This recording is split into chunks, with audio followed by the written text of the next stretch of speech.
आज होली का त्योहार है और रामू, गीता और उसका दोस्त और प्रीति ये सारे एक जगह होलिका दहन में खड़े थे।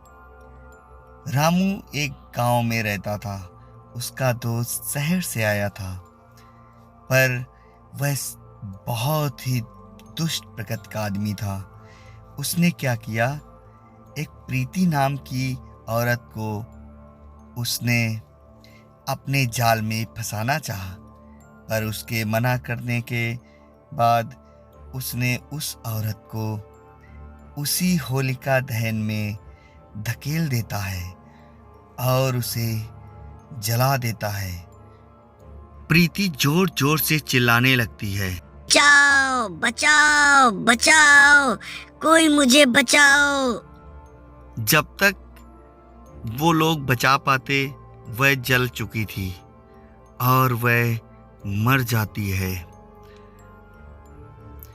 होली में जलने के बाद वह एक भयानक चुड़ैल बन जाती है और वह उसके दोस्त को इधर उधर ढूंढने लगती है और शमशान में ढूंढती है। मैं तुझे नहीं छोड़ूंगी।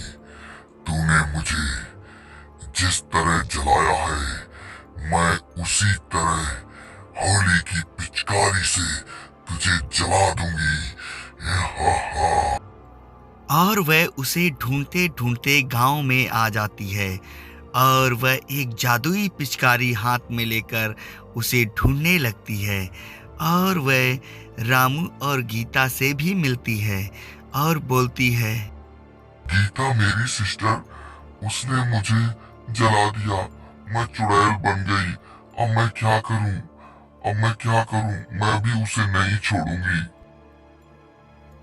और वह उसे ढूंढते ढूंढते एक गांव में वह कमरा लेकर रह रहा था।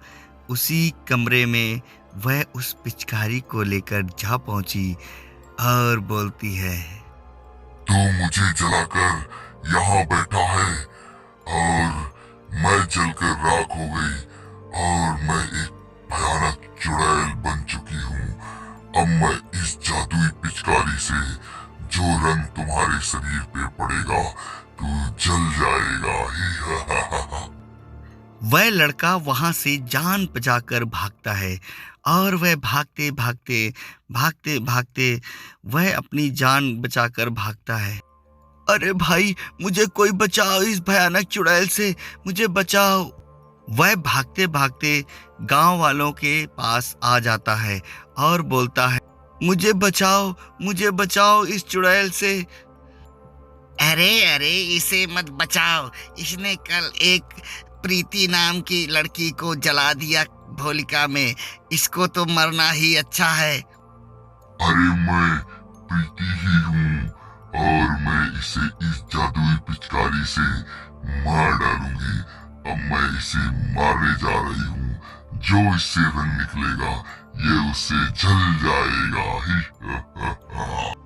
और वह जादुई पिचकारी उसकी तरफ चलाने को तैयार हो जाती है और उसको उस रंग से उसके ऊपर पड़ते ही वह जलकर राख हो जाता है और वह हमेशा के लिए खत्म हो जाता है।